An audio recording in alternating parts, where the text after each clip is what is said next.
So the streets are talking, Victor. Hey, Get him, daddy. don't you walk on me.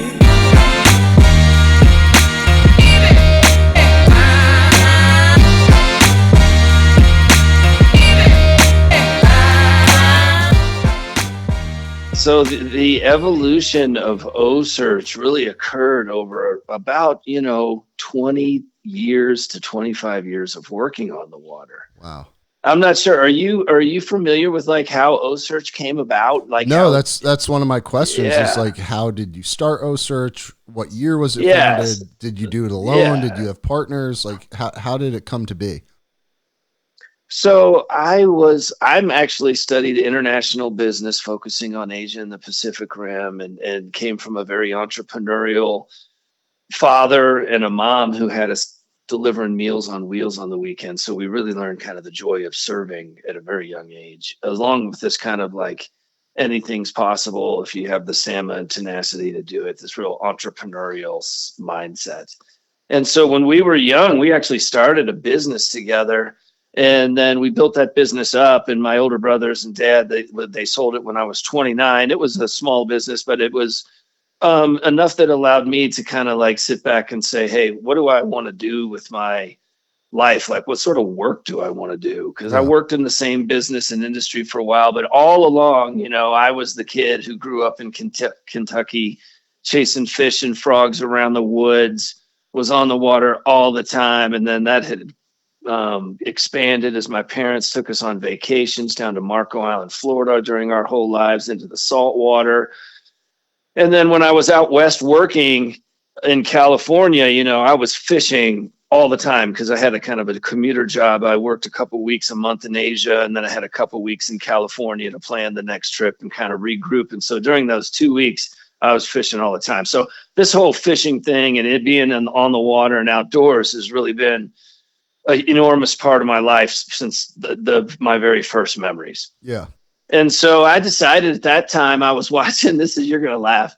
This is true. Life is so weird how little things can pivot things. I'm sitting on my couch in Newport Beach, California, after living there for 8 years, spending fishing hard all the way up and down Baja and all that. And I'm watching a fishing show on ESPN Outdoors in the mornings, and one of the guys' show opens up and he catches a 50-pound tuna, and then he let it go. And I'm like, man, nobody lets the first 50-pound tuna go. And at that time, the catch and release conversation was, had been going for a while, and everyone was buying into catch and release. But like any conversation, certain people with different agendas could try to push it too far. And I kind of felt like they were making us all feel bad if we went out and caught a fish and brought it home to eat with our family. So I was like, you know what I'm going to do? I'm going to turn my passion into my profession, and I'm going to start a fishing show. And so I started a fishing show, and I was like, we're going to take the whole family out, and we're going to do what we did. And at that time, we did a lot of fishing. We did a lot of free diving, and we had a great chef. And so we always celebrated the food and would go into the local market and kind of like eat local fare. It blended in with the fresh fish from the region. And so I'm going to make a TV show where we take one and we show people how to handle the fish, and then we let the rest go. And then we make a beautiful meal out. We honor the beast, like we serve it as perfectly as it could be served. Yeah. Hey, everybody, listen up. We're launching something big for all of our Brooklyn Fishing Club members. It's the BFC Members Only Zoom series, and we're bringing back some of our most legendary guests from the podcast. Crazy Alberto Nee, Paul Dixon, Bouncer Smith, just to name a few.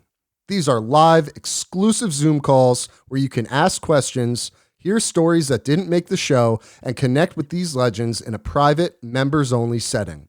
Want in? Go to brooklynfishingclub.com and join the club today. You can also check out the full lineup of upcoming Zooms on our events page.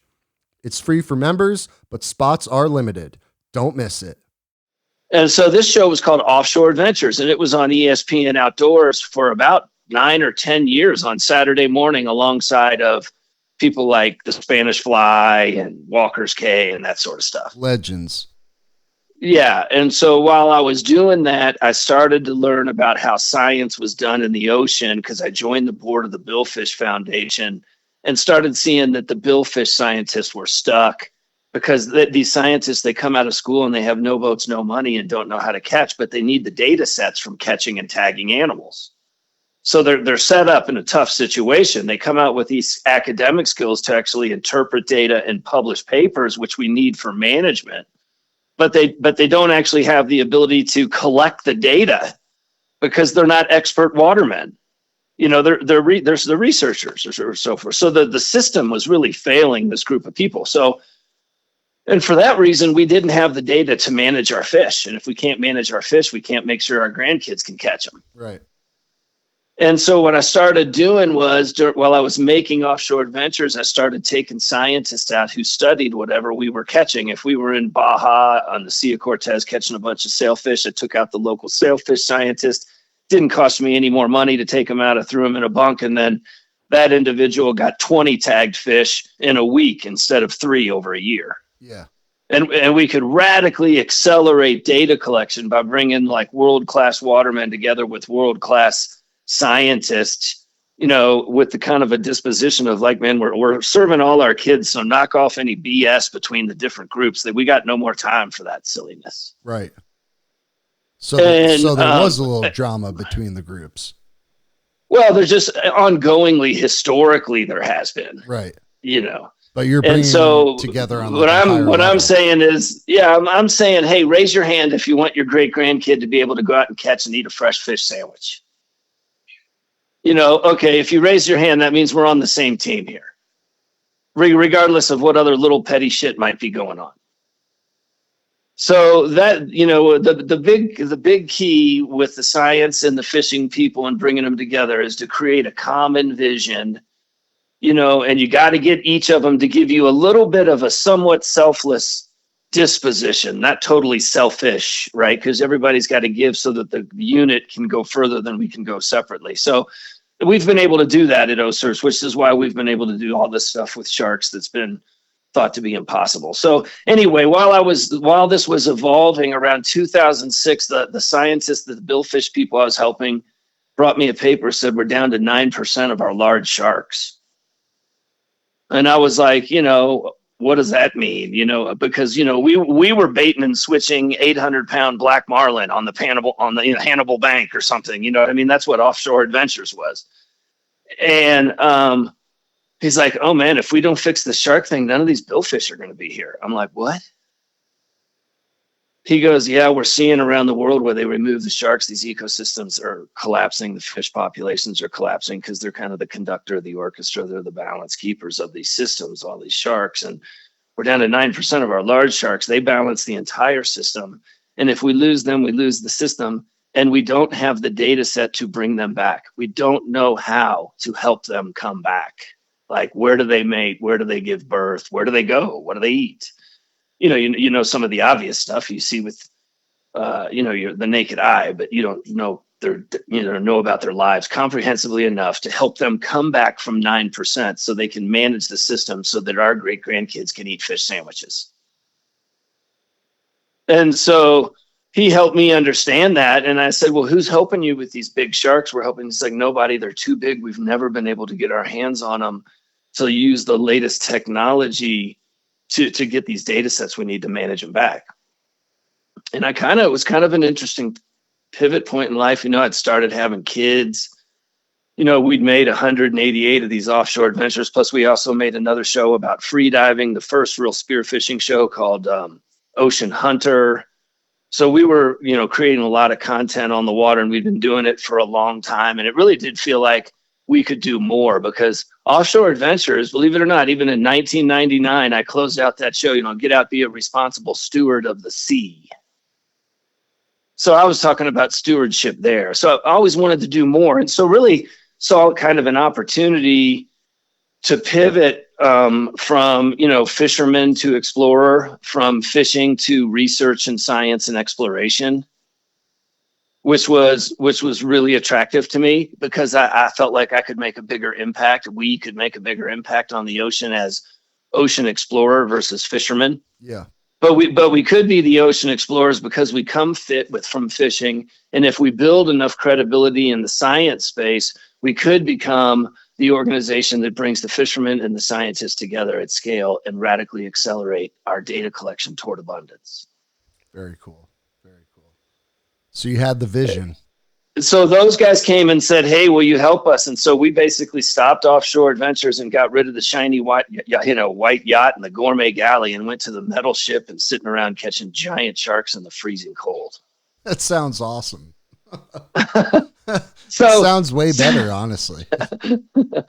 So no, but I mean, but we knew we could serve. We thought maybe we can become a servant of the future of the ocean. Yeah. And I had this service like line through my body from my mom and the entrepreneurial spirit of my father of like, no matter how freaking hard this is, we can find a way. And so I really think OCEARCH is a representation of my mom and dad, but it evolved over in my area of passion, but it evolved over time. Like there was no diabolical plan to be like, I'm going to take over the great white shark research space, which was never an intention, right? It was all about how can we serve to collect the data to make sure our kids eat food. So where do you think that comes from? Like in terms of your parents, like what did your dad do? What did your mom do? Like, how did they ingrain that into you? Well, my dad was just a serial entrepreneur. So there was like a million life lessons at the dinner table. Like nothing's impossible, Chris, an inch is a cinch, a yard is hard. Just keep inching forward. And if you have enough stamina and tenacity, nothing's impossible. Just all these kind of, Chris, you got to live in the biggest room in the world. Biggest room in the world? What's that, Dad? It's like the room for improvement. You think Tiger Woods stops improving. You think, it's like, so that kind of never give up tenacity mixed with the joy of learning to serve by delivering those meals on wheels with my mom. Yeah. And then this wanderlust for the water that I had. And I really think my parents changed my life because, well, obviously they did, but there was a moment where they picked me up in an RV in 4th grade in Louisville, Kentucky, and we drove to Alaska and back, and they had every site set up for me to fish the whole way there and back. Great parents right there. I want to interview them next. That really, I think from an exploration standpoint, opened my eyes at a very young age. Like, wow, there's all these people around the world and they're all smart and they're all trying to catch fish, but they're all doing different ways because different ways work in different places. I was really young to be thinking about, traveling and learning. But I do believe that all of those things kind of combined with my passion for the water is really just a manifestation of my parents is what OCEARCH is. Of the entrepreneurial spirit. Everyone said it was impossible when we started. And then there's just the joy of serving at the same time to bring that all together around my area of passion, the water. When I started to see an opportunity to do that and potentially make a global impact on the future abundance of the planet, I was like, well, this is probably why I was put here, to try to do the best I can with this spot we find ourselves in, to improve things as much as possible. And if I know I do everything to do that really at the end of the day, you're just looking for that kind of smirk when you pull your last breath, like it was a good ride and I left it better than I found it. Man, I love that last smirk. It's really all about that. That is beautiful. I love that, dude. It really is all about that last smirk. Like, you know what? I did it. Yeah. I could rest now. I added. Yeah, I added. So speaking of like the beginning of it, so you've got the idea, you're getting into it. So this billfish scientist I'm helping is also a white shark scientist. Brings me this paper, says we got to do it. I look at Brett. I'm like, Brett, can you get a giant? Brett's my captain, has been with me on the water since the beginning, late 90s. I said, you think you can get a giant white shark in this lift that we have on the side of our ship that we use to pick up boats? He's like, oh yeah, I can do that. And so we went out in 2007 on a trip we just gave this scientist to try to help him think. We put out a couple of tags and then we'd go back to our offshore adventures way. This is around 2007. And we took him out just as a gift to try to help the ocean. And then we were going back to offshore adventures and we did it the first time and everyone said it was impossible. And then we went and we said, okay, we'll give you one more. And there was no plan for like Sharkmen on the National Geographic Channel or Shark Wranglers or OCEARCH at that time. We were just trying to help. And we went out and we helped them. And then we looked at the ship and how we could contribute. And, it seemed that the helping the shark people solve this global problem, because everyone around the world was stuck because they're so big, was far more valuable use of our time than making offshore adventures as far from an impact standpoint. And then the question was, how are we going to fund it, right?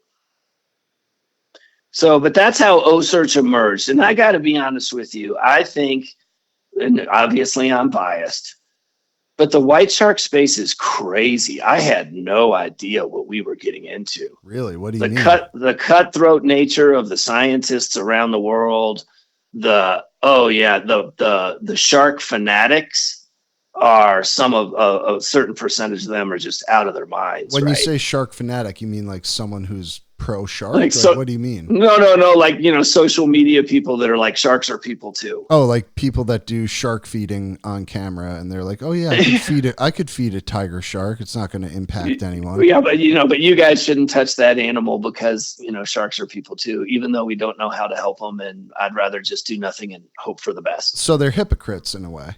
Yeah, yes, it's silliness. Yeah. We don't need to spend any more time talking about them. Gotcha.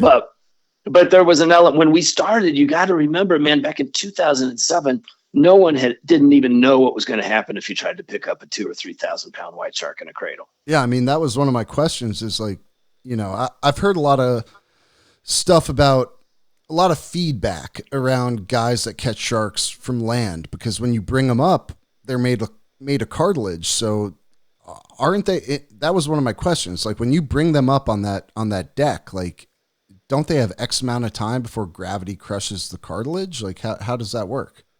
No, it doesn't seem that way. I mean, if you think about it, these things jump like 10 or 15 feet out of the air and come down and slap on the water. Stuff that I've heard. I'm just trying. No, it doesn't. No, man, you lift them up they come up real slowly on the lift and they're fine. I mean, we're actually seeing their stress levels we're actually dropping on 50% of the animals while they're in the cradle because they're so well aerated. Wow. We have 50% of them, their stress levels drop in the cradle across the 15 minutes because we get a blood sample and we measure it right in the spot so we know if there's a problem to let it go right away.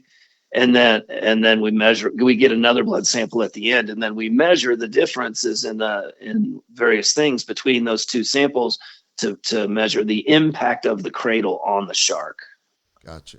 And so you can see in there and you can follow all their stress hormones. And so 50% of them actually de-stress, they relax. So 25, the other 50, 25% stay the same. Uh-huh. And 25% of them, we see a small rise, but our levels are so below any sort of stress level that's a concern for the animal that you're not even dealing with any sort of like threshold values or anything like that. That would be something we would see like, I mean, over the hundreds of sharks in the 18 years of expeditions, I've seen like 2 or 3 crazy blood samples where they're like, oh, something's wrong with that shark. Like it's sick or something, or it's too stressed from the fight or something. I don't know what it is, but I've only, because I've seen it so infrequently, less than a fraction of a percent of the time. So it's just, they're so durable. And these guys who are catching sharks on land, let's be straight, these guys are not the problem. Right. I mean, our problem is commercial scale fishing. Uh-huh. Now, the one challenge that all the guys got to keep on mind that are fishing on the beaches is the great hammerhead. These animals are just super fragile, man. Like we don't like to work on any great hammerhead that's over like 6 feet long. Because it's like their brains and their hammer just short circuits them. They fight to the death. Like they'll swim away and die on the bottom 60 feet away, like 2/3 of the time, if they're big. So like nobody wants to do that, right? Like, but nobody knows because they look like they swim away. Yeah, but then they go and die.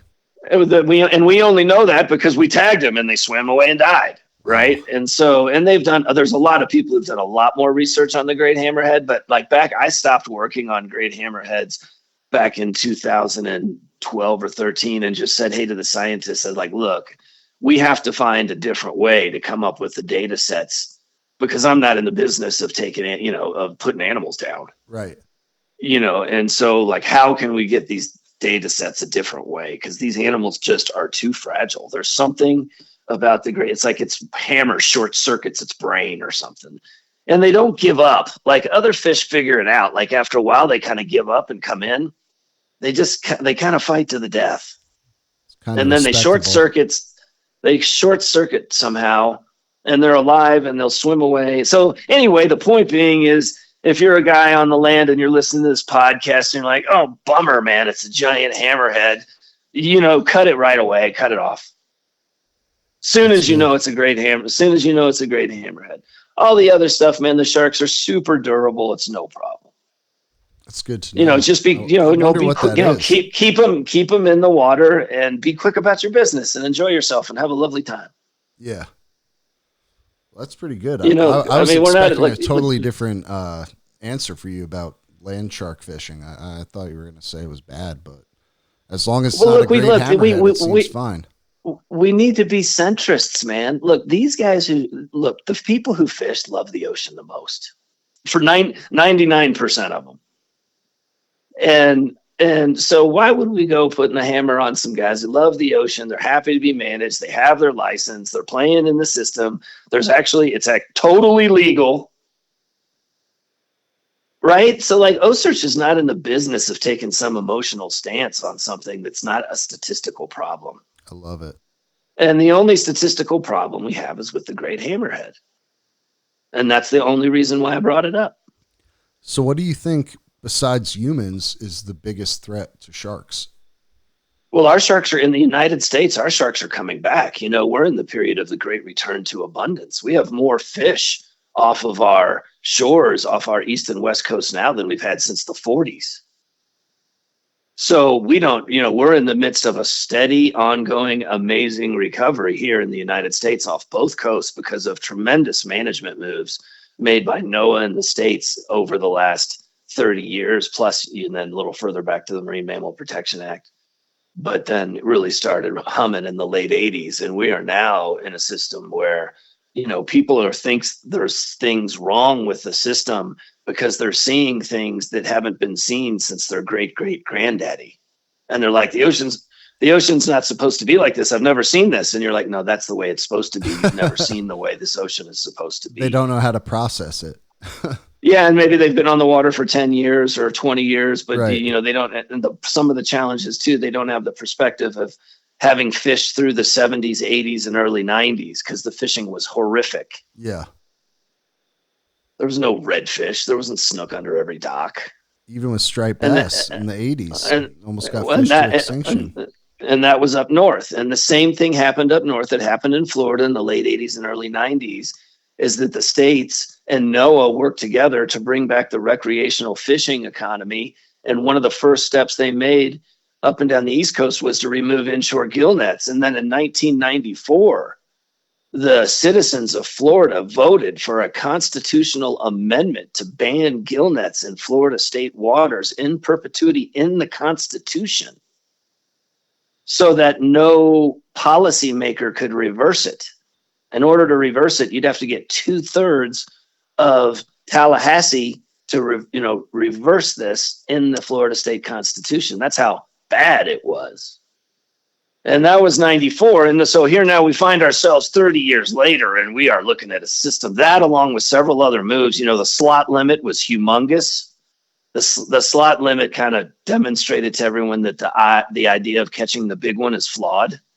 That's our baby maker, man. No, catch the ones that are between this and that. And once every fish that makes it through the slot becomes part of your brood stock and is making more and more babies every year. So the slot limit was a huge development. That was one of the other big moves to protection of sharks in the early 90s, because you got to think of the sharks. They're like the conductor of the orchestra. They're the balance keeper. So if they're not thriving, the system can't max out its abundance levels. And then they put some of those protectors on the draggers, that saved all the turtles and the small sharks, those, for the shrimpers, the things they put in front of the stuff they drag on the bottom that deflects out the turtles and things like that. That helped the turtles a lot. And then the big one was, we had been doing a great job over the late 80s up into the teens of managing various species. We got the long lines removed from the Florida Straits.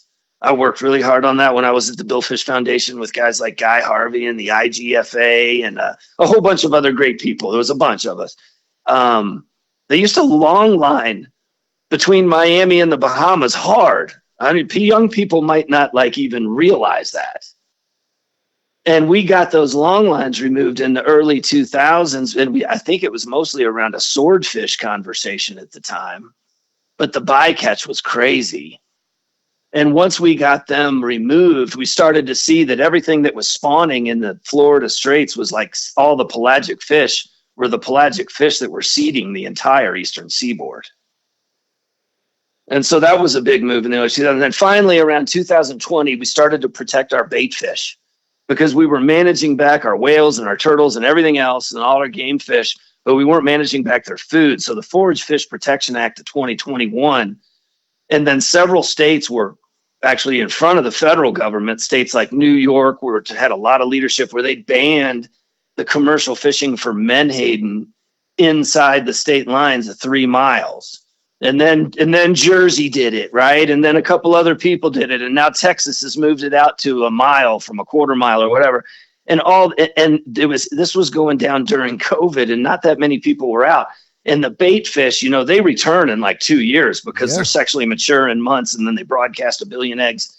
And then everyone came back after COVID, and suddenly sharks were pushing menhaden against the beach on the South Shore of Long Island again. And people were like, what's going on? The ocean's crazy. And it's like, no, man, it's just back. It's back. They're crowding bait to feed. This is the kind of stuff your great-great-granddaddy saw every morning on his walk, but no one's seen since. You know what I mean? And so it's really interesting because a lot of the conversations we deal with that are sometimes difficult conversations with the fishing community is simply the fact that people came up fishing in a highly compromised system. And, it wasn't as good as it should be, but they learned how to catch and succeed in that space. Yeah. And now it's returning to a truly wild, abundant system, which really pushes you out of your old fishing spot. You can't fish here. It's too sharky. You got to go find them somewhere else or whatever. Just like what happens to you if you go fishing on the Great Barrier Reef or the Galapagos Islands or Cocos or a place where you would think it's a pristine ocean. That's what we have now. So the challenges to fishermen are really different. Like light tackle fishing is really only highly successful in compromised systems. Because if you're not in a compromised system, you can't play a fish that long. You'll get sharked. So in a place like Florida where there's a lot of light tackle fishing, the days of light tackle fishing are kind of already over. But if you're still trying, your days are numbered because the system is so healthy. You can't play a fish that long in a system that's vibrant. So you don't think there's any type of shark problem in South Florida or the Bahamas or anything? You just think it comes down to light tackle, or what do you think on that? Well, that issue, it depends. When you talk to these people, my first question is how's business? If I'm trying to manage the ocean and I'm an ocean manager and I'm trying to drive economic activity, I need to make sure there's enough fish for these charter boat guys to be fully booked out and for the commercial guys to catch theirs, feed our people, and all these various factors. So they come, we got a problem. Okay, what's the problem? Okay, I got this shark problem. It's eating fish when I catch them. I'm like, okay. Well, first, let me help you understand. How's business? Well, business is amazing. I'm booked out every day. Business is the best it's been in my life. Well, why is that? Well, there's just so many more fish and they're so much closer. I don't have to run 40 miles anymore. There's 10 snook under every dock. Even regular families are catching, not just the guides. So my business is good. I don't have to go as far. What about the volume? How many bites? Oh, the bite is wide open. Like I can get as many bites as I need to get, but I'm just getting sharked like half the time. And we gotta fix that. We got to get rid of these sharks. I'm like, okay, what? So, but we don't have any sort of economic problem, right? Yeah. No. So we don't have a fish stock. There's plenty of volume, right? Oh, the volume's the best I've seen in my life. Okay, so the system is robust. Yeah. It's just these damn sharks. I'm like, well, the reason why there's so many more fish closer is because of the sharks. Now we can go back to the way it was in the 70s and the 80s and the early 90s, where you have to run, where there was 1/500th of the amount of pressure and people fishing on the water where you got to run 40 miles for a few bites and you can catch it on each 6-pound tippet. Or we can keep moving in the direction of a system where you can go right out of the harbor and stick a fish, but you got to catch it on 30-pound because you'll get sharked. And by the way, all our kids are going to eat fish. And if you go for a swim, they know the whales are back, the turtles are back, and we're seeing the orcas are back, the white sharks are back. Yeah. The whole system is teeming with life.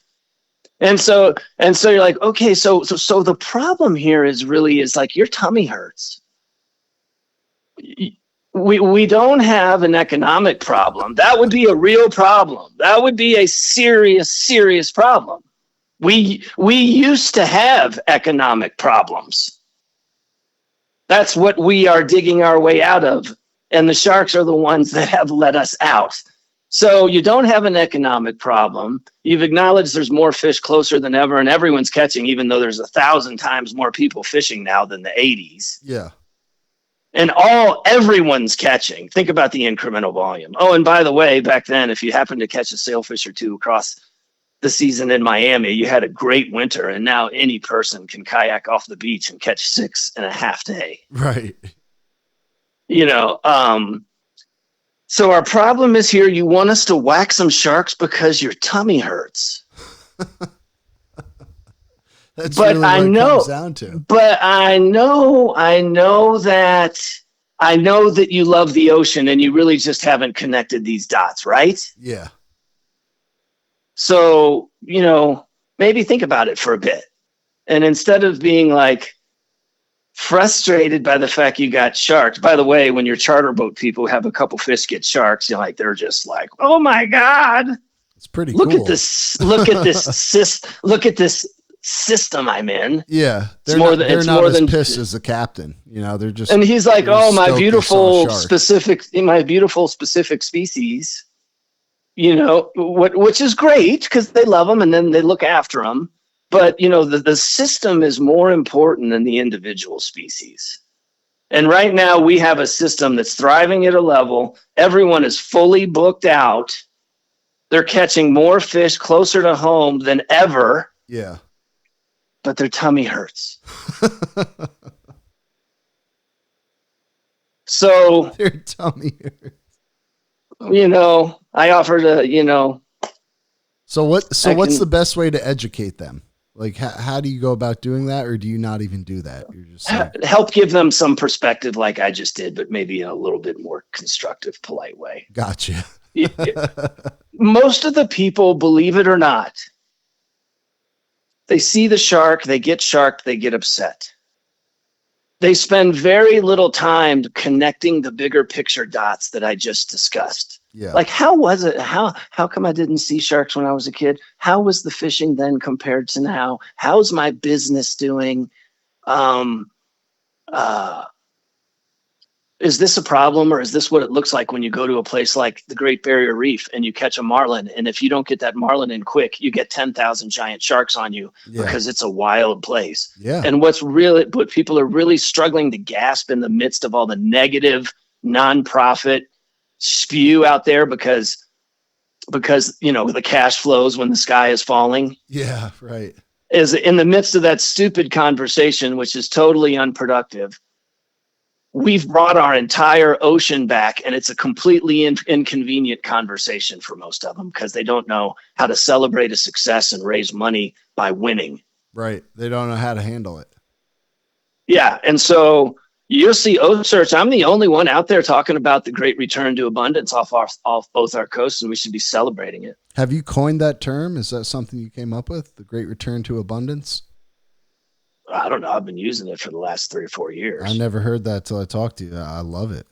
But it's just so funny. Like, people don't want to, wow, what's that look like? It's like, man, you know what it looks like? And you don't need to go to the Galapagos anymore. You don't need to go to Costa Rica to catch a sailfish anymore. You can go to Miami and catch 25.5 day. We used to have to go to Central America to do that. You can catch 50 snook a day. Yeah.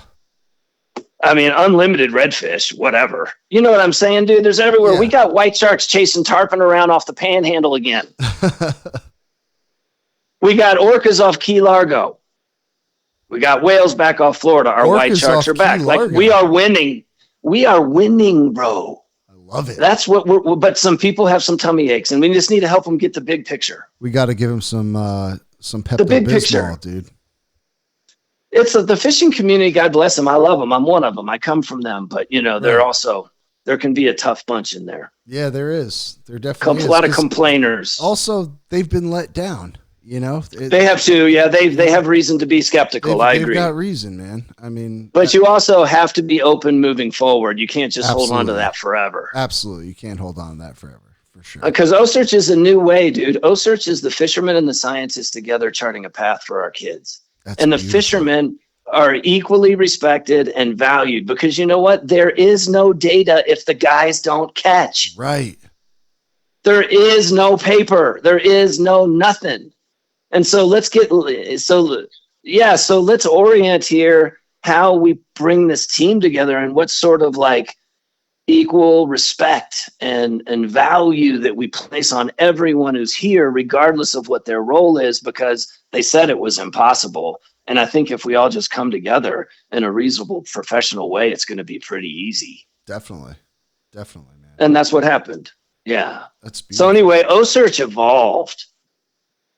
I was the White Sharks. The White Sharks found us. They found us.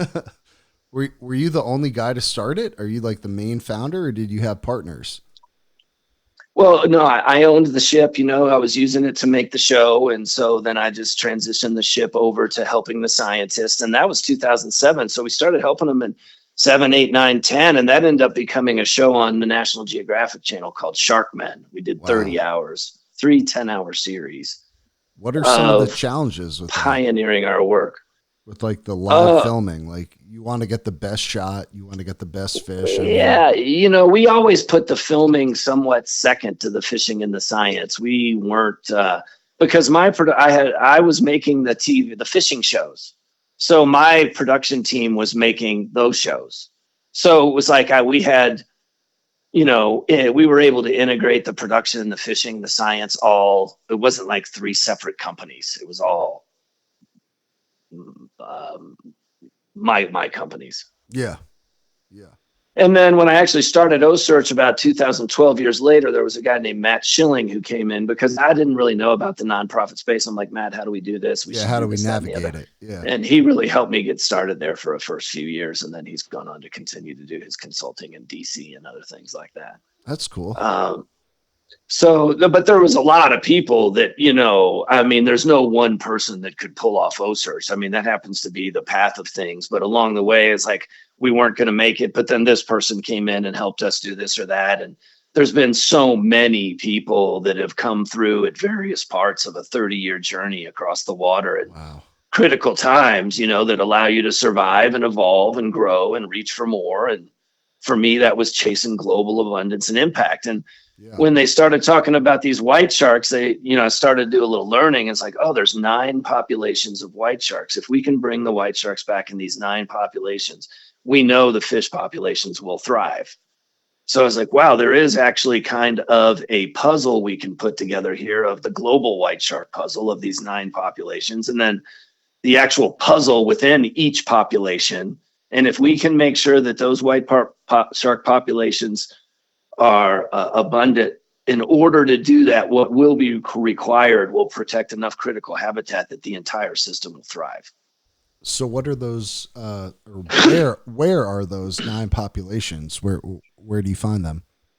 Well, we have one on our East Coast and one on our West Coast, right? And then you have one down in South Africa. You have one in the Med. You have one over in the Japan, Taiwan, Southeastern Russia region. And then you have the Australian and the New Zealand populations down there. Very cool. So, and then there's there's populations that no one knows anything about off of South America on both the lower East and West coasts. No one knows anything about them. No, other than just that, a few have been caught over the last 50 years and some sightings and the odd fatality, but no, very little data. So but they are there, but I don't know that you could. I went down there once. I went down to Chile back in 2015 or something to Robinson Crusoe Island. And Alejandro Selkirk Island is one of the most spectacular places. That we've sounds ever been. so cool, But man. but the I'm ocean. cheesing out over here. I'm like, Robinson Crusoe Island? Like, what even Well, is man, that? we've done 48 expeditions around the world, and so. But that place had been completely decimated of all sharks, and there was no fish. There was inshore fish, but there was no pelagic fish. There was, the ones you catch on rocks, and when the light things like yellowtail, hamachi, not like yellowtail, West Coast yellowtail, and and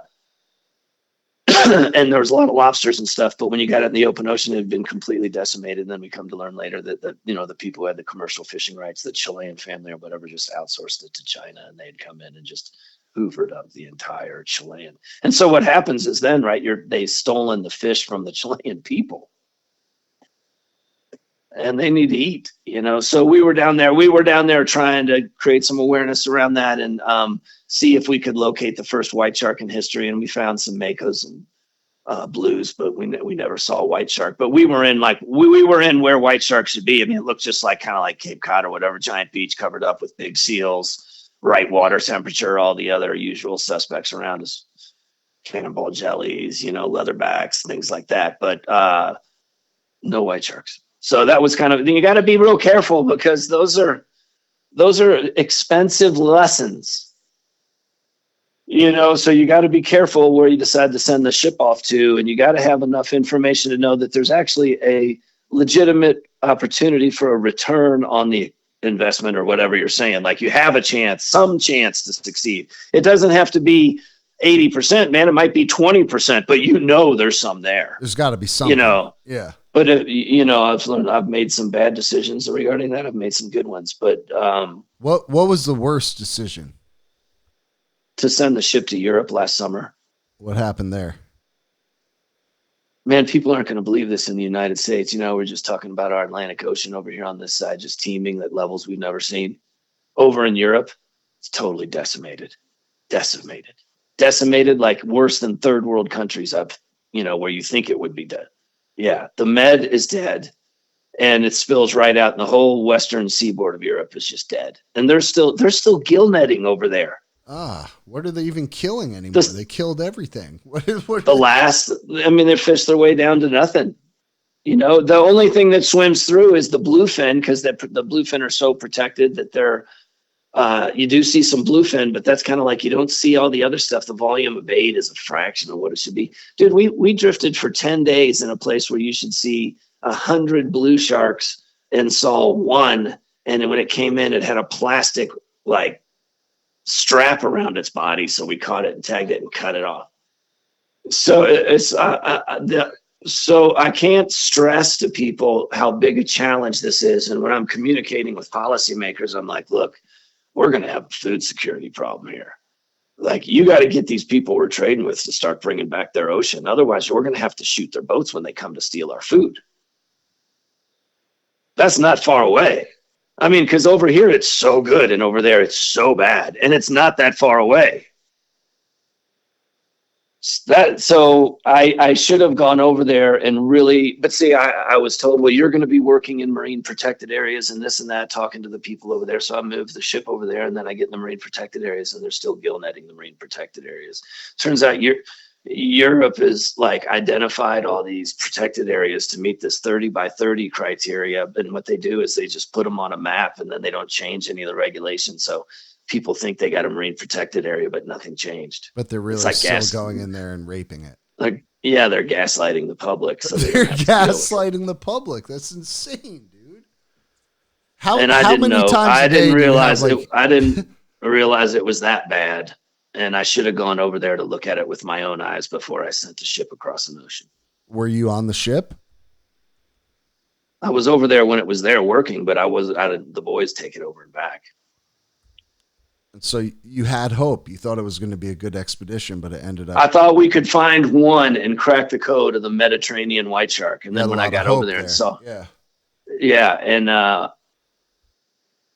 when I saw how bad it was, I was like, oh my God, this is going to be brutal. And it was.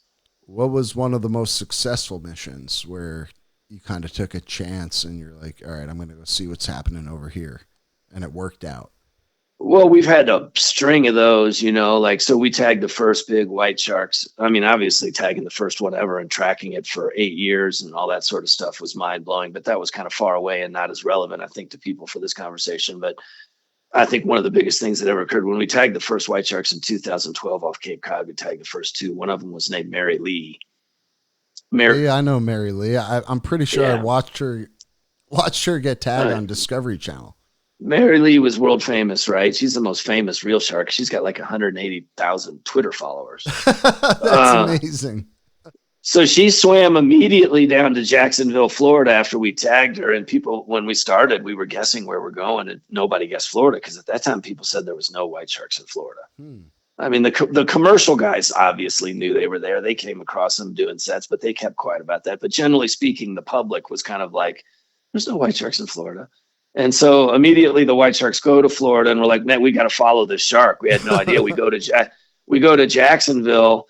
And then we tag this 14.5-foot female named Lydia right in front of the Mayport Poles at the mouth of the St. Johns River in Jacksonville, like right on the beach. And then that shark went to Canada, not to Cape Cod. And nobody even knew Canada was part of the conversation at any sort of significant level. That's funny because today my students were like, look at this shark. It went all the way up to Canada. Well, we're getting ready to publish a paper that of the white shark population, everyone thinks about the northeastern United States, but based on our data, like less than 20% of the sharks are using the northeastern United States. More than 80% of them are using Atlantic Canada instead. And when we started our work, they said there was no white sharks in Florida and very few in Canada. And now we're learning it's the actual bulk of the population. Wow. So these, we chasing the data sets to get new data so we can have the data to manage these animals. So speed is important. And so then she goes to Canada. Then we work again up on the Northeast and tag a handful of sharks like Catherine that were big sharks down in Florida. Catherine loved Florida and Floridians loved her. And then we start to see some of these sharks are milling around during some of the winter on the Southeast United States. And we go up to Hilton Head. Because of that, we tagged the shark named Hilton, and he goes straight to this place called Mahone Bay, Nova Scotia. So now we got Lydia, who's gone to Newfoundland, and we got Hilton is the first shark we got a big sperm sample out of, a viable sperm sample. So it's the big first clue on where and when reproduction's occurring. And then that shark went and just lived in Nova Scotia. So we rolled the dice and we followed him up to Nova Scotia. And then we went up there on our first trip, not knowing if we'd see one, and we got like 8. Wow. And then we went back the next year and got like 12, and so, you talk about successes, which was the question, right? The success was finding and doing the first one ever and then chasing that data set, right? Everyone says our biggest challenge for making sure the ocean's full of fish is that we have data deficit. We don't have the data and we're running out of time. So like, I take that seriously. So we create that data, collect that data, and then we're chasing that data to get the next step right away. So all that gets compressed into these peer-reviewed papers, and we can affect policy, more comprehensive policy sooner. Yeah. And so, we are the baseline of data for this whole white shark puzzle now, which we've deciphered. We know where they're giving birth. We know the primary nursery. We know their full migratory range of both sexes and what they're eating and their toxicology. And the life of the white shark off the east coast of the United States is now the most comprehensively understood population of the 9 populations around the world. Wow. That's amazing. And in the midst of a nice, slow and steady recovery, we're winning. We just got to keep doing what we're doing. I love it. A lot of hope. And a lot of hope there. We're there. I think if people start to connect the dots, because if you just watch Instagram and you follow ocean handles, you'll see it. You'll see like a guy in Delray Beach posting outrageous drone stuff, and then a guy with a mullet school erupting in a canal in Jupiter. And then, the sailfish guy off Miami and the guys off the southwestern. I mean, everyone's catching, bro. Yeah. Everyone is catching. And then you'll get if you follow some of the other ocean ones, you'll be like, oh my God, there's orcas off Key Largo. And yeah, they're off Point Loma too. And San Diego. And then they're up off, the Cape Cod. And the whales are back and the turtles are back, and people aren't just stopping for a moment because they just can't believe it. It's like, oh my God, we brought the ocean back. Yeah. It's like, it just doesn't register because it's such an amazing thing that's been pulled off. It's unbelievable. It's too good to be true, right? And so there's a lot of that going on in these various conversations we've had it's like a perspective issue. Interesting. You can drill down into one. Yeah, we still have some challenges we need to deal with. We need to deal with the northern right whale. We need to fix this goofy red snapper situation off the Atlantic side of Florida. Yeah. We need, so there's still, we need the northern right whale. I think I mentioned that as one thing that needs a little help. It's just not coming back like everything else did. And a few things that come back slower, but generally speaking, like winning, and so that's not to say that we don't need to work on other things. Like now I think is a real good time to pivot some resources and energy toward focusing on water quality. Right. We didn't even have the luxury to say that when we had no fish. But, I was on the phone with FWC about a month ago and down there in Tampa or St. Pete. And I was like, first thing I want to say, guys, is like, oh my God, every time I go out on the boat in the ocean, like if you really look, the system looks like amazing. Well done. And the guy from FWC, the head guy on the science side, he goes, Chris, thank you for saying something. He goes, that I want you to know that we don't have one game fish in the state of Florida that's managed by FWC that's in an overfished category. Wow. The only overfished species in Florida waters are ones they have to co-manage, like the snapper with NOAA, federal. Everything else is good. Everything else, we don't have one of our game fish in it categorized as in an overfish status. So, which is unbelievable. Yeah. Think about the pressure. Yeah. Think about the pressure. Think about all the rec people, all the commercial people. Yeah. Yeah. I mean, charter guys, commercial, just recreational guys with their own boat. I mean, they figured out a way to drive a radical economy while maintaining an abundant ocean. They are the smartest and best at it in the world. And if we wanted to bring back our global oceans, all the world needs to do is call FWC and ask for help. Now, I know that there are still issues and challenges in certain areas that people will have with FWC as well, right? But I'm trying to get out of this, I'm trying to get people to think more like big picture. And by succeeding at the big picture, it will ultimately allow us to drill down on these smaller issues people have concerns about. They were just so small in the past that we had to deal with the tuna first, or we had to deal with, and so it will allow us to get to these other issues as we have more and more success.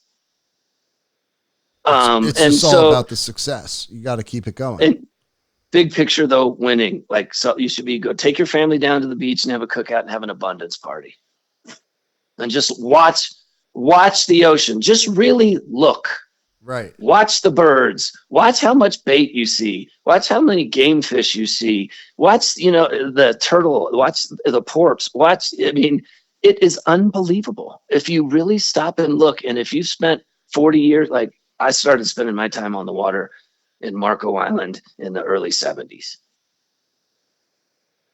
In the 70s and the 80s and 90s were not like today. Right. I promise you. No, nothing even remotely close. It's so exciting. I get so jacked up about it. I just want everyone to get it. And then build on it. It doesn't mean we stop. Got to keep going. It doesn't mean there aren't some issues we need to focus on and still really drill down deeper, but it means we're in good shape, man. De-stress, de-intensify. Let's see where the data tells us to go next, and let's chase the data. The path to abundance is unemotional. It's just math and science. Data doesn't lie. It does not lie, man. But you got to collect the data. And the key, what's the key to collecting the data? What? Fishermen. Yep. There you go. Fishermen have to be the people that ultimately in the end are leading us. And that's what I've tried to prove at OCEARCH. that you could bring world-class watermen together, serve the science community, and radically accelerate the rate at which they can learn so that we can affect the abundance of the oceans sooner. That's what's happening at OCEARCH. If we can do it with white sharks, why isn't it every time we need to collect a data set that the researchers or the government agencies that need to do that, why aren't they calling like the Marine Manufacturers Association, and they're like, oh my God, you need to learn about redfish in Texas. Okay, you're going out with Captain Billy Bob. He's powered by Yamaha. They're picking up the tab, and he's going to put you on every freaking cobia you want, and you're going to catch 10 times more than you ever would. And we as the recreational fishing industry and community are proud to be a part of the path to abundance because we got the practical knowledge. We got the boats. We know how to catch, and the scientists know how to take the data after that part to finish. But without us getting it started, they got no shot. You're giving us hope. You're giving us a lot of hope, man. I love it. And we're starting. Yeah, you should have hope. We're winning. In the United States, you should be past hope. We're there. We just need to keep doing what we're doing. We're there. Go look at it now. Hope to me is a place like Europe. Right. Hopefully they haven't lost hope. Right. Yeah. I mean, but if they made bad. It's so bad. And if they made 6 to 8 of the key management moves that we've made over the last 30 years, they'd have their ocean back in less than 20. It's kind of a side note, but I hate to say it, but I kind of like track shark attacks. Like, did you see that attack in the Mediterranean where that kid got eaten alive in front of his dad? No, I didn't. It's very sad. This is another question I had for you is with tiger sharks. I heard this rumor. Did they rip off your limbs before they go for the kill? Because that's what they do with turtles. I have no idea, bro. I don't, tiger sharks, I don't know. They kind of eat anything. I mean, tiger sharks and bull sharks, they have no palate, right? They're the only ones with no palate. They don't even know what they're eating. Dude, I don't get into the whole shark attack. Like we're talking about. No, it was just a random thought I had. An irrational, like the fear of a shark attack is an irrational fear that doesn't statistically exist. Okay. If you're afraid of a shark attack, by no means never get in a car again, ever. No, I mean the level of risk you accept every day is radically higher. There's millions of people a year killed in cars. Yeah. There's like 10 or 12 by sharks. Yeah. So to sit and focus on those sort of issues, it's an irrational fear that doesn't statistically exist that kind of undermines the general conversation. I mean, the fact of the matter is the tiger sharks are the garbage trucks of our ocean. If they're not there, our system is going to be filthy. The turtles are going to ravage all our seagrasses. And there's not going to be any place for our bait and shrimp to live for all of our game fish. So whatever you think about the old tiger, it's got to roll. And if we don't have the tiger, the system is going to really be filthy and less abundant, So gotcha. It's like, that's how I look at them. Sorry, I don't spend my time. It was just a random question. I wasn't trying to insult the tiger shark. I mean, I love them. No, I mean, I just don't, I don't know because I just don't spend my time thinking about those sorts of things. I got you. That's a good thing. And the scientists too, we just don't talk about that sort of stuff. That's good. We don't have to talk about it anymore. We talk. Yeah. Okay. How these tags that you put in the sharks? How do you create them? Like where do those tags come from? What goes into making those tags before you even put them in the shark? Well, we buy the tags from a company called Wildlife Computers, which is one of the leaders in the world in making these tags for tracking animals. It's very, very difficult to, make a product you can put on an animal in the ocean and have it work for any length of time. The ocean is just brutal on them. Yeah, and trying to so it's very hard. So we've worked and tried with a number of different manufacturers over the last 20 years or so, and we've been working with Wildlife Computers for the most part for quite some time now. That's really cool. And that's the one that is on the shark's dorsal fin that pings into the shark tracker. Yeah. We also will put in an internal acoustic tag that's made by another company that gets picked up on receivers, and that tag lasts 10 years, so it goes longer. but they have to swim by a receiver, and then someone has to go download the receiver. So it's not like if their dorsal fin breaks water, then no, but it lasts longer. And like, for example, sharks you don't see on the tracker, we still know they're alive because they're off the same receiver every year for 5 more years, that sort of stuff. Gotcha. And then we use a pop-off tag, which kind of, you can use it to get their vertical profile, like what depth are they living at there? How much do they go up and down in the water column? What's the temperature? And it measures a whole bunch of other things. And we use those 3 tags together to kind of put a comprehensive picture of their life together. How much does one of those tags cost? Oh, the ones that pop off, they're like $2,600. And then the one that we put on for the sat tag, the real time one that's on the tracker, it's another $2,000. And then the the little Vemco acoustic receiver, I think is, $600 or $700. And I mean, every once in a while, then we'll put one of these more sophisticated tags on that has got sonars on it and cameras on it and accelerometers on it to try to see if these sharks are coming together and mating and other things. And sometimes we'll send out a shark with like $40,000 or $50,000 worth of jewelry. Oh my God, that's crazy. But you get some of it back. The normal ones you don't get back, you're looking at like $5,000 a shark. Oof.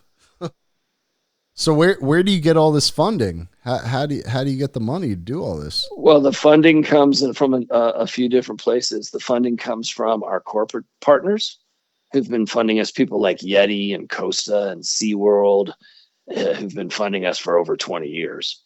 So back to the like Yeti and Costa were part of Offshore Adventures and transitioned into the shark space with us to try to help the ocean, because these companies like Yeti and Costa, they know if the ocean's not full of fish, they don't have a market. Yeah, they're out of business. So they're part of their branding and marketing is to help the ocean because it helps them. It's smart. Makes sense. And then we have a lot of our general donors, like the people who come we have a Meet a Shark sweepstakes going right now where you can enter to come on an expedition with us or come on a trip with us. Oh, that's really cool. And people can donate when they enter. And then we have we're just starting to open up, but people don't know, on our app, the OCEARCH app, we have a little subscription service for, like $3 a month or $29 a year or whatever. And we have all of our whole OCEARCH origin story that we're producing that's behind the scenes there. And we're giving the behind the scenes perspective of the whole history of OCEARCH. So we're trying to find ways for people to come into the research project by open sourcing the data and so forth, to have them actually help fund the work that they're consuming and enjoy with their family, and is used to make sure their kids can eat food and have an abundant future. So a lot of funding comes from our app subscribers, which is wonderful. That's where we love them to go. And then, of course, the sweepstakes. And then we also have a handful of good philanthropic donors, kind of professional philanthropists who help us. And really then, rich people. Yeah. God bless them. We need them. Yeah. And then there's, but it's mostly, I've always wanted to make OCEARCH kind of by the people for the people, because I've really removed the science from the ivory tower. That's a lot of other conversations. Like I didn't know what academia was supposed to look like. And so we just put together an enterprise to accomplish the task. And that was not necessarily a popular thing to do in the academic space. Yeah, right. So that's a whole nother conversation that would take an hour. This might have to be like a 2-part convo, dude, because I feel like I could talk to you for like 4 hours and we're already into 1 hour, 4 minutes. So yeah, I'm looking at my questions. I've still got like 40 of them. So yeah, I knew that there was I was excited about your enthusiasm, but then we also have we're building the new OCEARCH global headquarters down in Jacksonville, Florida. It's right on the Mayport River. The city of Jacksonville has already built a dock for the ship, and it's there. And they gave us 2 acres of land. And the state of Florida has come in to build the OCEARCH world headquarters in Mayport, an old shrimping village, right on the St. Johns River next to the Mayport Naval Station. And we're building the new OCEARCH research facility, education facility, and white shark exhibit. right there in Mayport. So we'll have our first big physical home ever. It's about a $50 million project, which we've got 28 million of that raised so far. And we just presented the designs to the community, and it was really warmly accepted. And we hope to break ground on the building component of that site about a year from now, next summer. Hey, everybody, listen up. We're launching something big for all of our Brooklyn Fishing Club members. It's the BFC Members Only Zoom series, and we're bringing back some of our most legendary guests from the podcast. Crazy Alberto Nee, Paul Dixon, Bouncer Smith, just to name a few. These are live, exclusive Zoom calls where you can ask questions, hear stories that didn't make the show, and connect with these legends in a private, members-only setting. Want in? Go to brooklynfishingclub.com and join the club today. You can also check out the full lineup of upcoming Zooms on our events page. It's free for members, but spots are limited. Don't miss it. Well, they also funded a new research vessel that we're building for that station. Oh, sick. What are you going to name it? Do you know? We don't know yet, but it's basically like a 70-foot catamaran with the lift in between the hulls. And it can be used for what? Yeah, it's going to be used for amazing. And so we'll be able to help with a lot more with sharks. Like we'll be able to help rescue. We can pick up anything. You'll be flying and run around. Yeah. And so we can help with a manatee, a turtle, a orca, a shark, you name it. Right. One of my best friends who's an ex-Navy SEAL, he wanted me to ask you this question. Are you guys hiring? Not at the moment. No. But there's going to come a time in a number of years, right, where that new vessel comes online, the new facility is online. And so one of the big differences here is we're going to be taking all of the marine biology students from the region there, Jacksonville University, our academic partner. We're helping the students across 12 institutions in Florida. So that it's going to be busy. All of a sudden, students, again, the way it used to be back in the day, they're going to be actually able to go out and touch a shark. They're going to have to learn how to tie a knot. So these scientists, when they come out of school, they're not just trained on the academic side, they have some practical knowledge too. Yeah. So if they are sent out there on their own, they do have some sort of chance at success. So we're going to be cranking out the best marine biologists in the world, engaging all the students coming through in school buses every day and the general public while they're watching an operating field station. The lab is part of the exhibit. The vessel operations facility is, the boats are right there. So people are going to be we have residences for 20 visiting scientists. Wow. And so you're going to see like an operating field station that's totally open sourced, and the whole world will be able to go and see what's going on there every day and see like the new way where the fishermen and the scientists and the community come together to get it done for their grandkids. And it's going to be like nothing anybody's ever seen. It sounds like it's going to be. Yeah, it's going to be kind of like a mini woods hole. So super exciting. The state of Florida is like, they're all about it. There was a kind of a hole in the research, like from a facilities type of in the system of a lot of the other things they have going on around the states. And if we were able to pull this off, we could add value to more than just OCEARCH and the researchers. Like we're hoping to be able to help FWC more and any sort of rescue operation, we'll have the ability to help them. Of course, we need to develop, I would say not develop, we have relationships. They just need to continue to mature to a level where that's possible.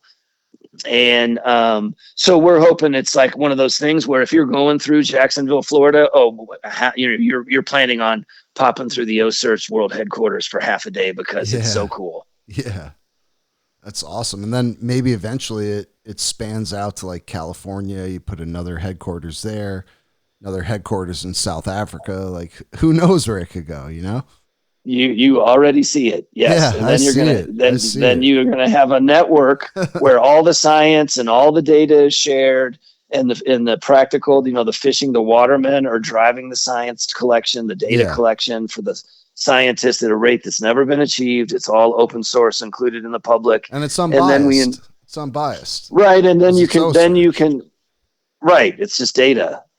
There is no angle.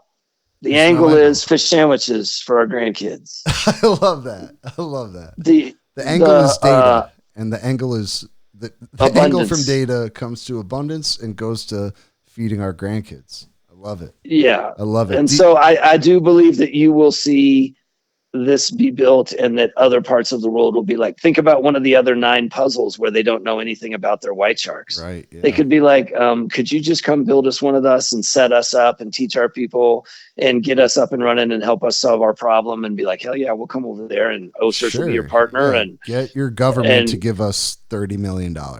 or even just a wealthy philanthropist, just a guy who's a billionaire shark guy who has a passion and he wants to leave an ocean legacy forever. If I had $1 billion, I'd give you guys like $30 million right now. Yeah, $30 million would solve an entire white shark puzzle in one place of the world. That's crazy.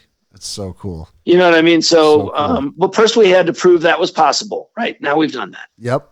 And so, but our big focus here in the near term is, Florida and Jacksonville and this whole eastern seaboard. We got to nail down exactly when and where they're mating.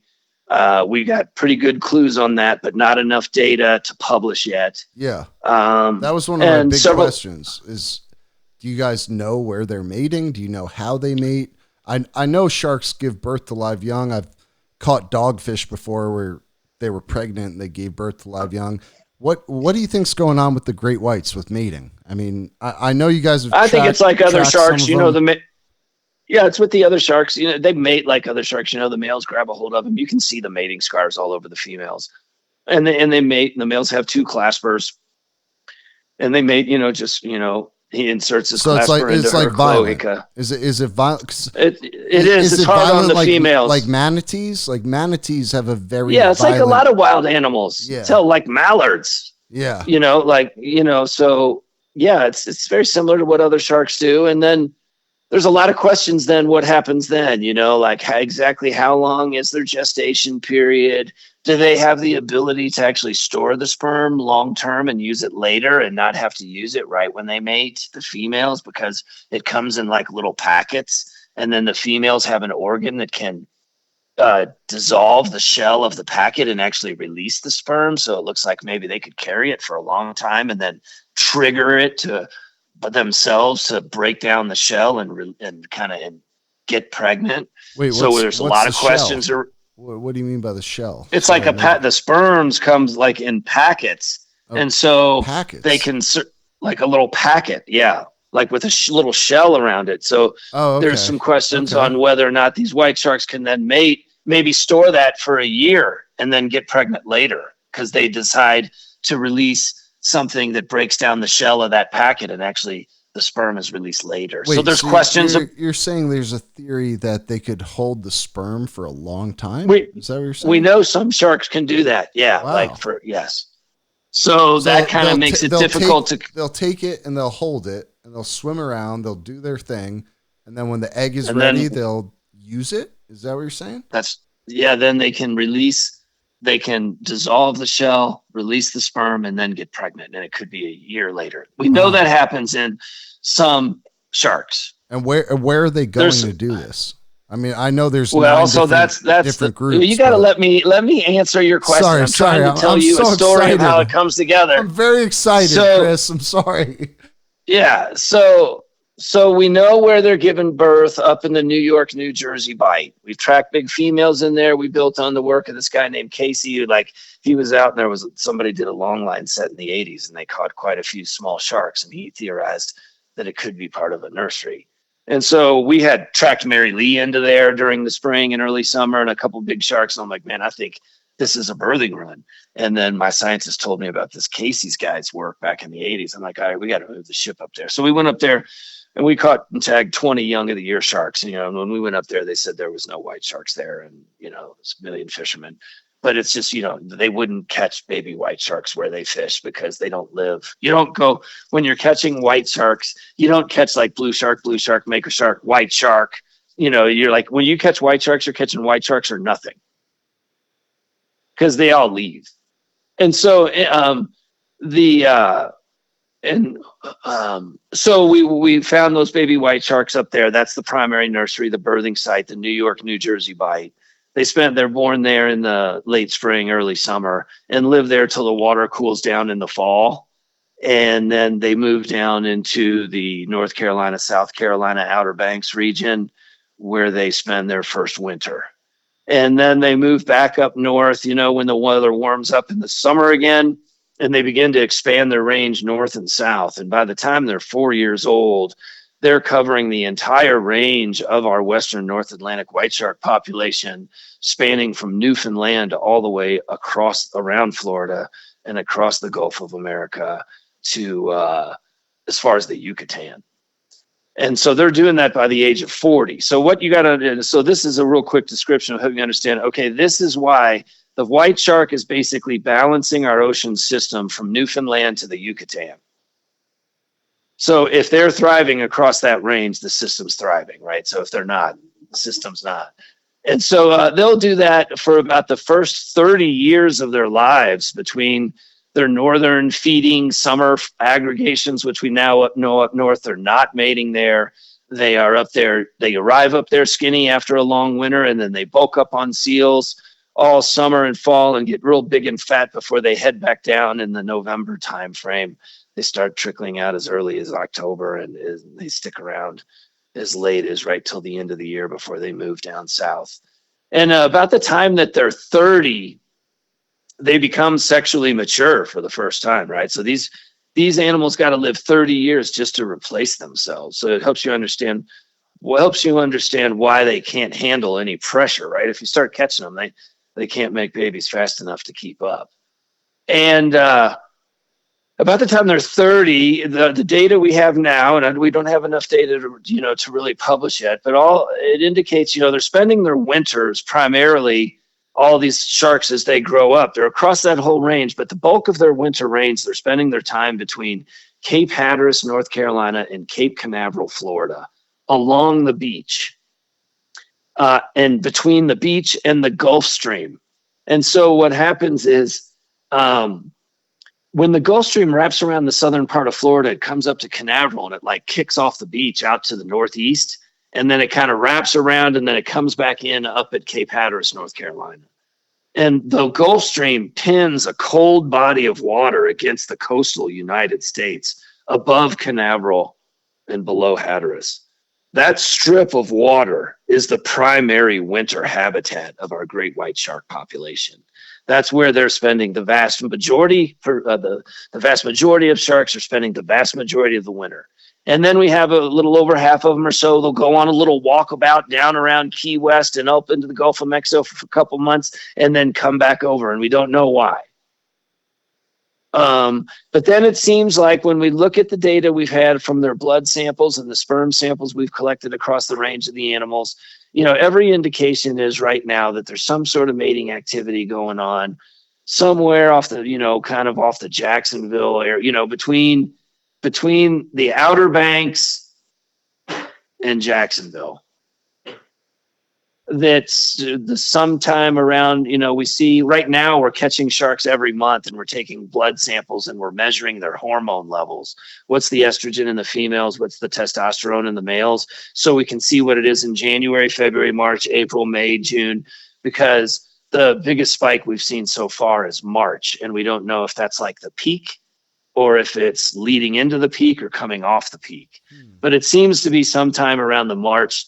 Could be February, March, could be March, April, May. It could sometime in that region off the southeastern United States. I think it's opportunistically occurring across the entire region. Yeah. When they come together on a dead whale or when they come together, because these things are all visiting the same places on the same calendar every year. And they're going from this fish event where there's a black drum run. They're on it. Those are 40-pound gumdrops, right? And then the redfish pile up on the end of the jetty. And the big bulls are in there and the white sharks are in on that. Those are 60-pound gumdrops, When it gets super cold and the porpoise are pushed out of the rivers into the ocean, they're out there whacking the porpoises when they get pushed out because it gets cold. That sort of stuff. And so they're visiting and doing these same things year over year. And so they would bump into each other regularly on this given wreck or this given reef or this given point. And so my best guess is it's not like one spot and a whole bunch. It's like opportunistically occurring over a few months as they interact with one another across the southeastern United States, like northeastern Florida Georgia, and the Carolinas. That is like, I think, the general. I would tell you that that's my guess based on what I'm seeing, but I cannot prove. I don't have a big enough data set.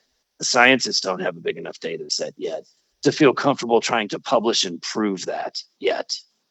But that is what we're being led to believe by what we're seeing right now. So that's a little inside scoop, pre-publishing. And that's what we do. We let the people in on the science. No other science group would do that. They wouldn't even tell you they're researching about it. And you'd have to wait, and then some published paper would come out you never read. And it would like nothing. 10 years later. Yeah. Yeah. So we tell that story, what we're doing now, to include the people like, oh my God, did you know they might be baiting here? Then people are talking about, and then people like have something to talk about other than like fear. Right.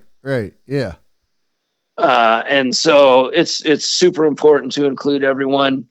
And, because in the end, if we're going to deliver fish sandwiches to our great grandkids, it's going to take us all. I love it, man. I love how you keep coming back to that. Is there a mortality? It's pretty simple, bro. Like, why complicate it? Yeah, no, it really just comes down to that. It's not bigger or smaller than that. It's just that. I mean, I've got a 2.5-year-old son. Like, I pray to God that he gets to experience the type of fishing I have. He's going to be eating fresh seafood, and he's going to have better fishing than you. I hope so, man. I hope so. Is when you it's the way we're trending right now. When you bring these big sharks up, is there a mortality rate when you're tagging them? I mean, I've watched you on Shark Week. I've seen from my end of it, from like an audience member in the Discovery Channel, circuit, just watching you guys.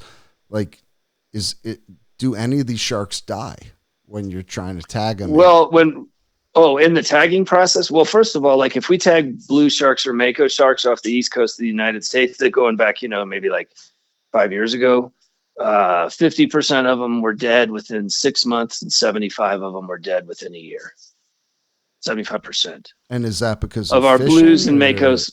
It was because they wander outside the U.S.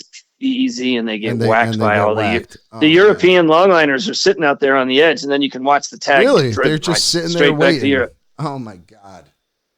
And so that must be so frustrating to you. Like, yes, well, but it does at least allow people to see it. You could show instead of just hearing about it. You literally see a shark. Yeah. You literally see a shark like ping, ping, wandering around doing its thing. And then all of a sudden it's like ping, ping, ping, ping, ping. And it goes straight to like Portugal.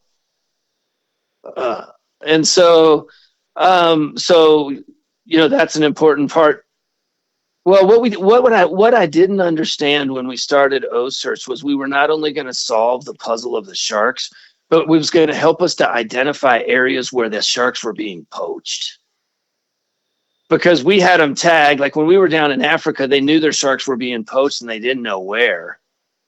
And so we tagged like almost 40 white sharks down in Africa in 2012. And all of a sudden the shark starts going to Mozambique and heading up to the eastern side of Africa, Indian Ocean side. And then all of a sudden the tag is up on the beach in a little village. So we send a person over there. We're like, hey, here's the tag. Like, what happened? He's like, oh, yeah, well, we're just poor villagers here. We ate the shark. But we're like, how did you catch it? It's like, we've never been able to catch one before. But the finning mafia came in and provided us with boats and heavy equipment and lines and hooks so we can catch these big sharks. And we send them the fins. And then we eat the shark. And, by the way, white sharks have like 40 times the amount of mercury in them that can kill a human. That's crazy. I didn't know that. That's wild. And so they enabled them to come in and catch these bigger animals by providing them the equipment to do it. And they were doing it there in these villages in Mozambique. And the South Africans didn't know where the poaching was occurring. And it was one of our tag sharks. And so then it was well, how does the economics work around this? Like, where's your payment? How does it work? He said, oh, no, they don't send us money. They send us the raw ingredients for crystal meth. Wait. And then we have to fabricate crystal meth and sell it to our community. And that's how we monetize the fins. No way, dude. What? Yeah. This is how the finning works. That is the craziest shit. I just want to say out of out of all the people I've interviewed and everything I've heard, that is the craziest fucking shit I've ever heard, dude. Well, I think what people don't realize in the background, they're giving them crystal meth in exchange for shark meat. Is that what you're telling me? No, they're giving them the raw ingredients. They have to fabricate it locally. So, okay. Sell it. So they're giving them the raw ingredients, like trading Bad, them. They're like, yeah, here, totally.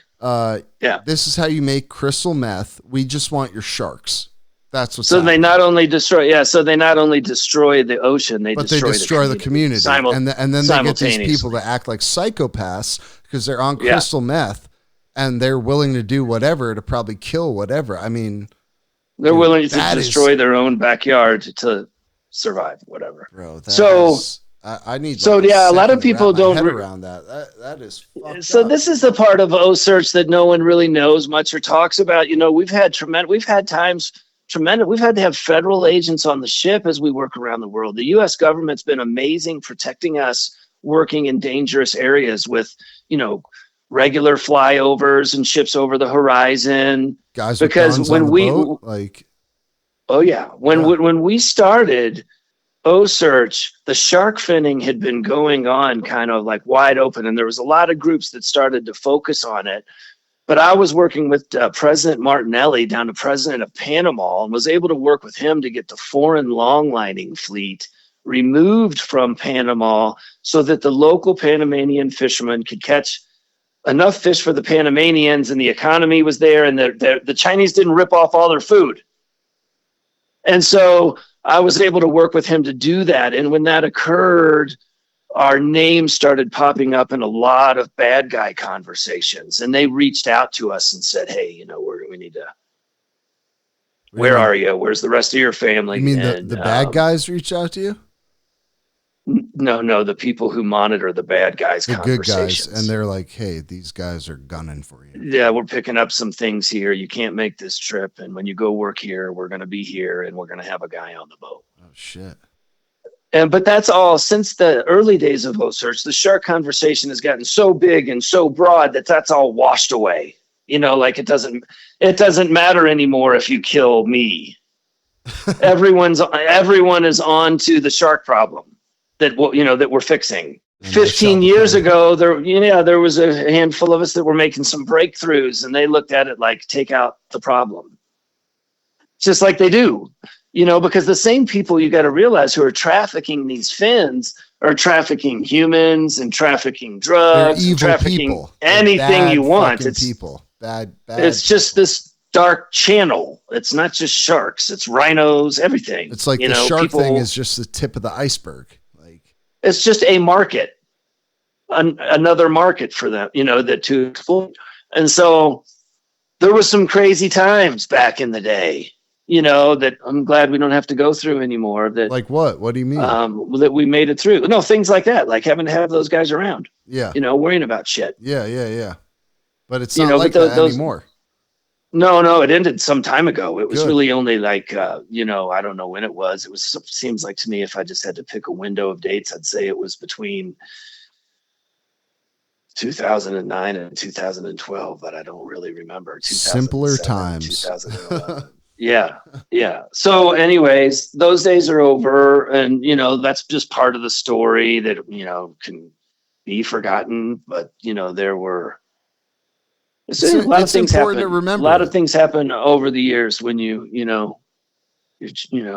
some people don't care about our grandkids eating fish sandwiches, and I got no time for those fucking people. And I'm happy to say it right to their face. Good. So that can also be a problem. It's a passion, it's a strength, but especially when you're younger, you're not as patient and smart as you are when you're older. So right, and in a way, it comes down to it's kind of like a business, right? I mean, there's no way around it. There's a business to the whole thing, and if you provide enough solid data, nobody could turn a blind eye, right? That's the hope. Yeah. No, look, everybody's onto it now. People understand the shark problem. It's a huge global movement. We've seen these ocean recover like the east and the west coast of the United States when we give the system some time. And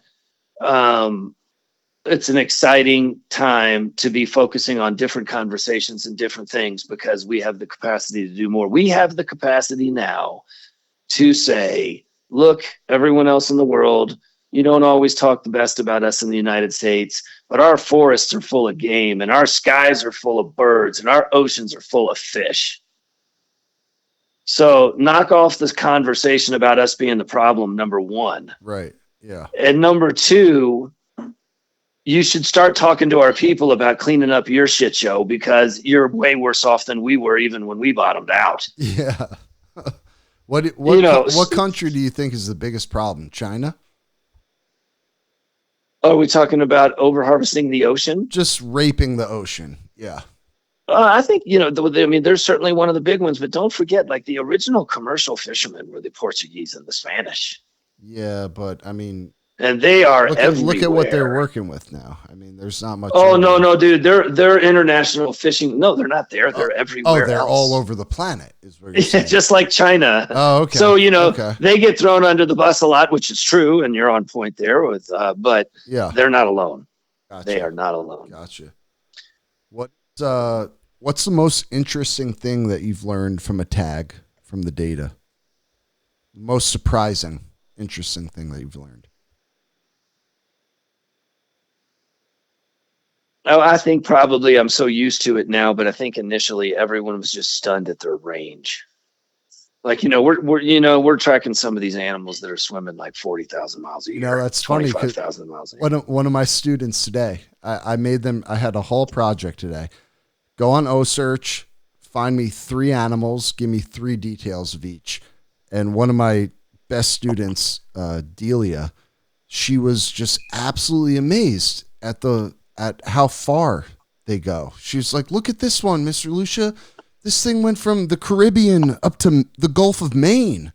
I'm like, yeah, they're moving, Delia. They're moving around.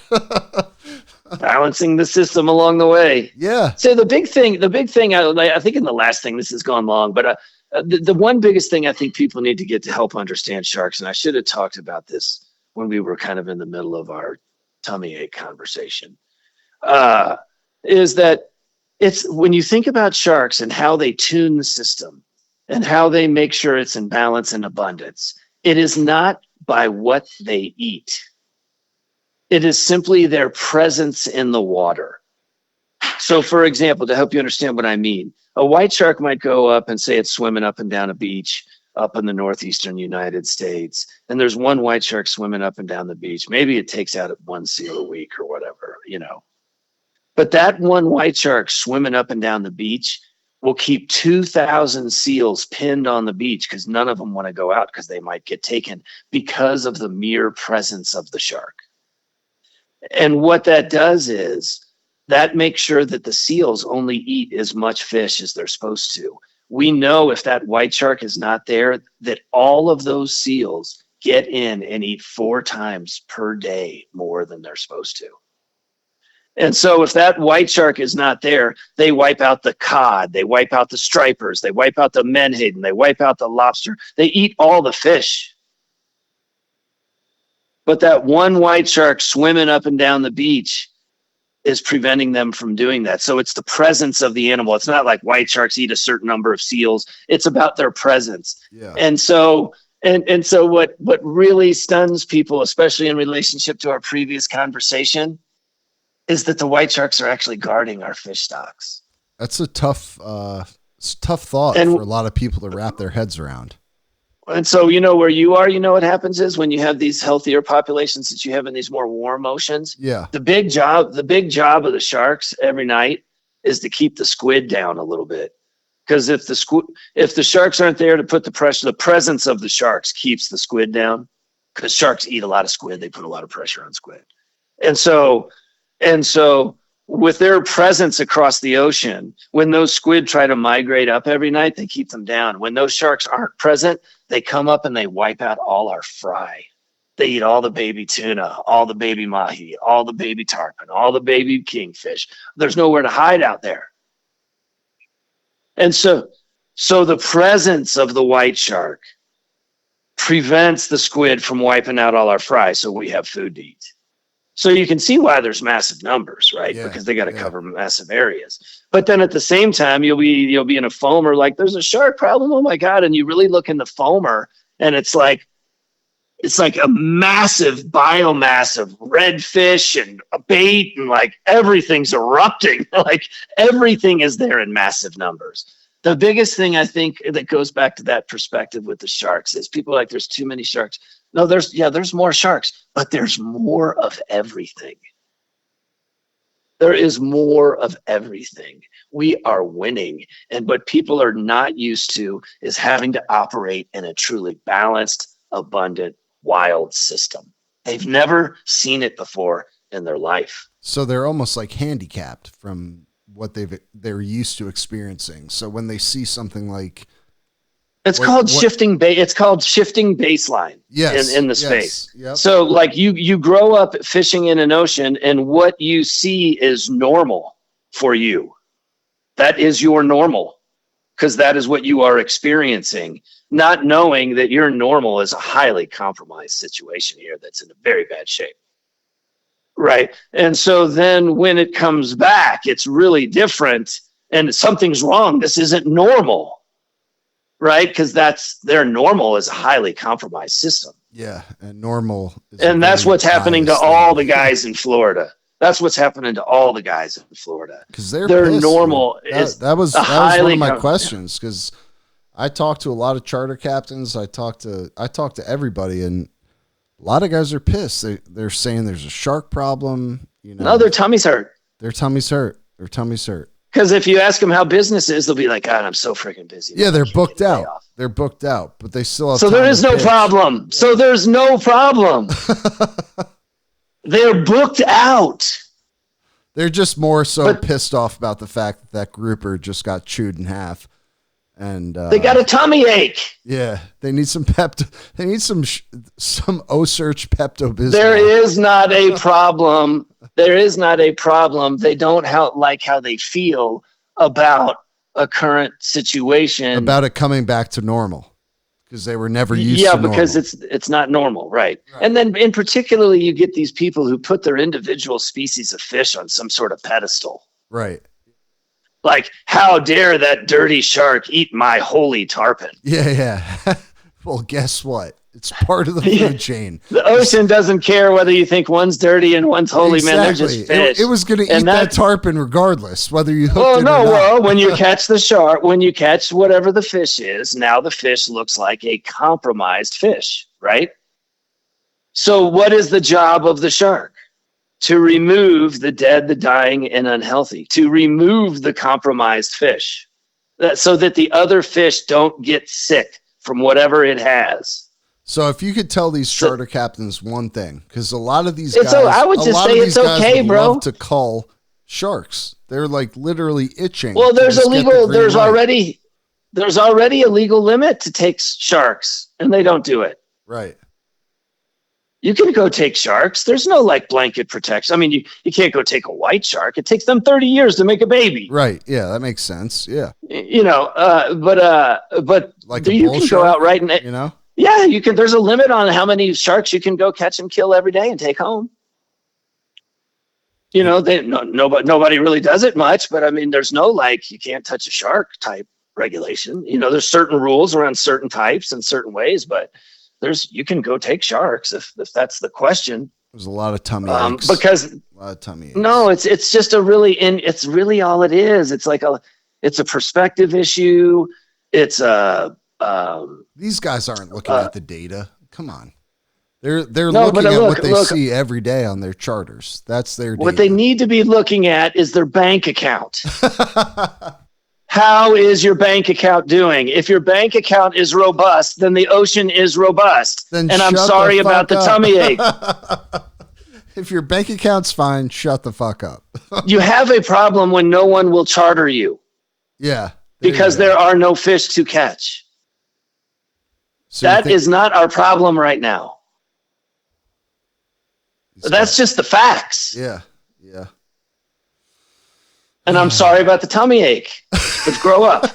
Gear up. You got to be a fisherman.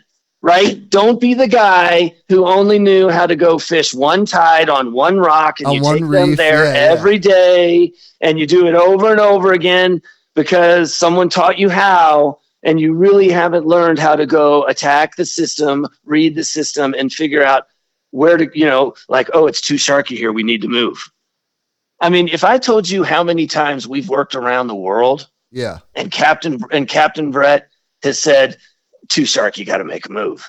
I couldn't even tell you how many times. He never once came to me like, well, there's lots of fish here, but we should just kill these sharks so we can catch. Never once in his life. Because he's been managing and dealing with wild systems all over the world, and he fishes. He's a fisherman. He finds a way. He adapts. He changes. He looks at different tides, different moon phases, different. Just different. You got to do something different. He sounds and like, also he sounds like one of the sharks. Well, also, but the other thing is, like, the simple way to start is just gear up.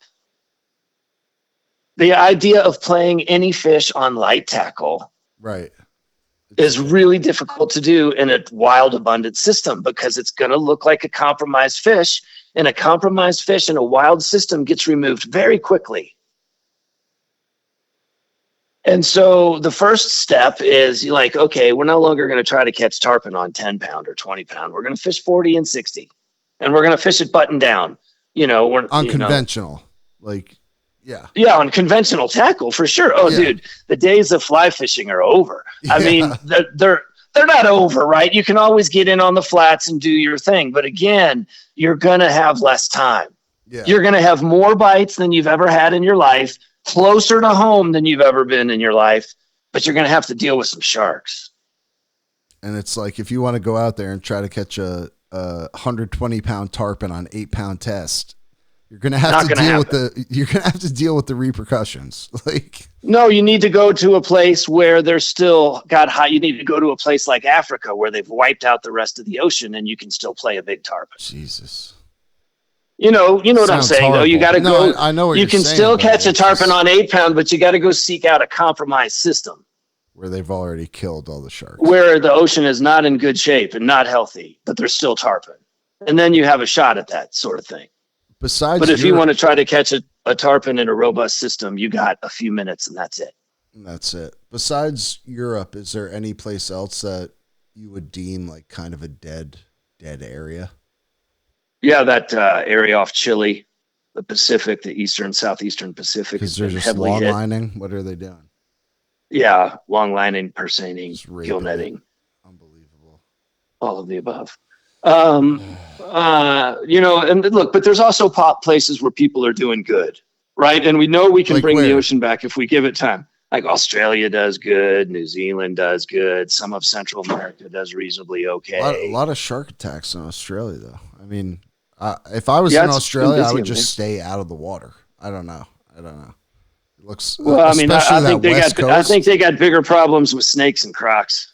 Yeah, but that west coast of Australia is very sharky. I don't know. Yeah, no, it's a wild place, man. The ocean is a wild place. Yeah. It's just like if you walked into the forest, you should understand how the forest works. Yeah. You wouldn't walk into a herd of deer or a herd of elk that are being stalked by a lion. Exactly. So people go out swimming and they end up swimming in these big, look at this great big bait school. This is beautiful. And they're actually swimming, they're swimming in the bait where the sharks are feeding. Yeah. Your awareness. Beautiful. So you need to be educated, right? You're like, this is a wild place, and I know this is part of the white shark range. Maybe I shouldn't go surfing here. or during this time of year in this place, because these other things are here. All the fish are here, and the seals are feeding. Of course, the white shark's going to be there. Maybe I'll stay home for the next 3 months. So it's about knowing the system and educating this. It's a real challenge in the United States because people who grew up my age, they grew up in a highly compromised system. And so we could just go walk in the water whenever we wanted. No shark was going to test you. Just didn't even think about it. You just went swimming. But now we're in a place where, because of this tremendous management success, you have to go down and you have to look at the ocean before you go in it. like what's going on. First thing is you got to learn how to identify a rip current, because that's what's killing everybody, not sharks. But you should be able to identify that. You should be able, like, what's going on with the birds? Am I seeing anything on the water? Do I see bait push or game fish breaking, birds diving? Because if that's going on, the game fish are going to be on it. The sharks are going to be on them. The whole system builds. So let's let that drift on by before we decide to take our swim. Let's watch it. It's like a safari. Yeah. And so you need to come with a more patient, educated view of the system and understand it so that you can then make good choices. And that's the only way to be any safer. No one else can do it for you. There's no other way to do it. No sign is going to do it. You gotta understand the playground in which you choose to play to at least some level. You gotta know where you're at. And that's what needs to happen if you want to increase your beach safety. That's about it. It's common sense. Know the environment you're going to play in. Yeah, you got read the room. Yeah. When did you expand the tagging from sharks to turtles, swordfish, alligators, etc.? Like when did you tag enough sharks that you're like, okay, it's time to start tagging other species? Like, how did you do that? So what we have millions and millions of people coming through tracking the sharks, and we have all these other colleagues in other spaces that we know and we work with. Like, we help the turtle people a lot. A lot of times they'll have a rehabilitated turtle, but they won't have a boat to run it far enough offshore to get it in the right temperature of water or whatever. So when we're around working in places, the turtle people know we're there, and they're like, hey, will you help us? Will you run us out and do these turtles? So we get to know all these turtle people over the years, all over the world. And so they start tagging turtles, and we're like, hey, if you want, the kids to be able to use the turtle in the educational curriculum, or your people back in whatever part of the world you're in to be able to track your turtles, we're happy to throw them up on the tracker for you. So people can engage with your work. So that is just us helping other nonprofits expose their science and work and supporting them and trying to lift everybody. That is not OCEARCH tagging turtles. Yeah. That is us helping other scientists who are turtle people get exposure to their work through the OCEARCH platform. So you guys are helping everybody out. That's a good thing. It's going to take us all in the end, bro. Right. There's no you and me. Grandkids could eat fish sandwiches. Everybody's got to get involved. It's not just going to be one army. All the armies have to be united, right? That's right. For the purpose of this conversation, there is no me and you. There is just us. And what are we going to do about it? Don't you walk on me.